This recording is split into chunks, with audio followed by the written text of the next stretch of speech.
Okay, ladies and gentlemen, I have another extra problem. What you didn't see was I already started this problem, and I actually started by changing every secant squared to tangent squared plus 1. Problem is, it didn't work out. It made a giant mess. And sometimes that's the way your problems are going to go. They're just going to make a mess. You're going to start down the wrong path. You're going to have to stop, cross it out, or just move it off to the side. You'll notice I didn't erase this. I didn't get rid of it because there's parts of it that I may end up using. In fact, I even started it a second time, had a little camera issue. So I'm like, you know what? I think I can even do it better the third time I'm doing it. So let's see if that's true. In this case, what I'm going to do is I'm going to move the 3 over here, and I'm going to rearrange some things.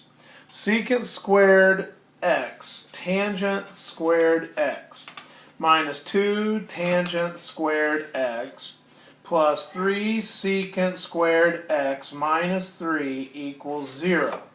All right, moved everything to one side. At this point, I'm going to deal with these two pieces and these two pieces as separate. If I take a tan squared out, that leaves me a secant squared x minus 2. Well, that's kind of nice. And over here, I'm going to take something out. I'm going to take out a 3, because if I take a 3 out, that's going to leave me tangent squared equals secant squared minus 1. I take a 3 out, that leaves me secant squared x minus 1 equals 0. Well, wait a minute. This right here is tangent squared x. So now I have tangent squared times this plus tangent squared times this. I could factor a tangent squared all the way out front, leaving secant squared x minus 2 plus 3 equals 0. Yeah, and that allows me to say tangent squared x, parentheses, secant squared x plus 1. And in this case, I'm ready to break them up and start solving, because remember, I don't have to get rid of everything. I just have to get it into factors that I can solve.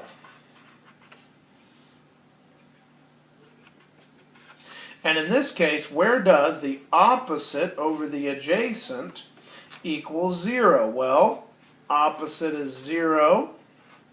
Opposite is 0. If I'm going from 0 to 2 pi, x could equal 0 degrees or 180 degrees, also known as 0 and pi.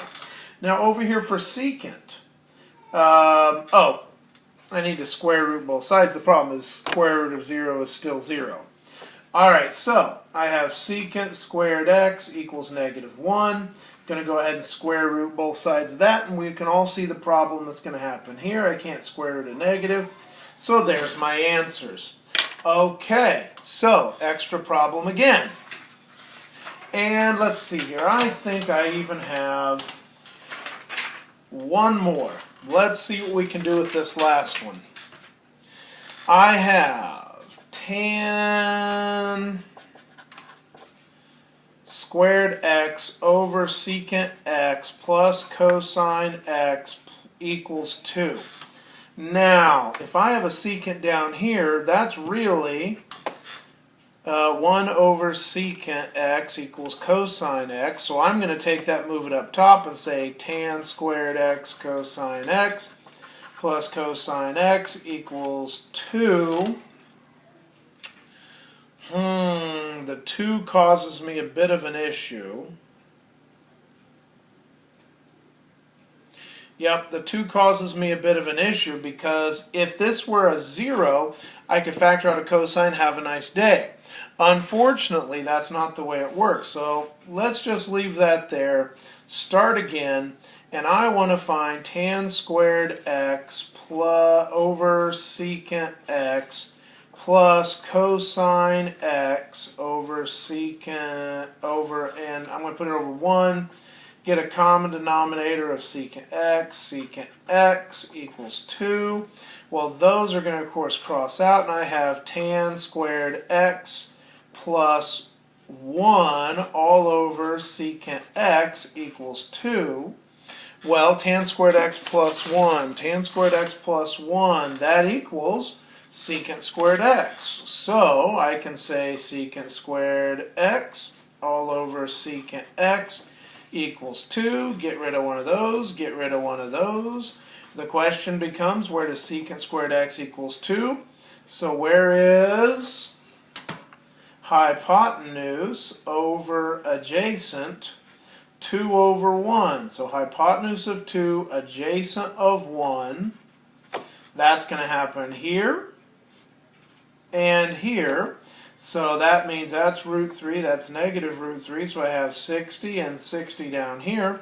So if I'm in a 0 to 2 pi situation, that's going to be happening x equals pi over 3 and 5 pi over 3. And there we go. There are my two options. Okay, that's a whole set of module, but it's also a bunch of extra problems, so see what you can do with all of those.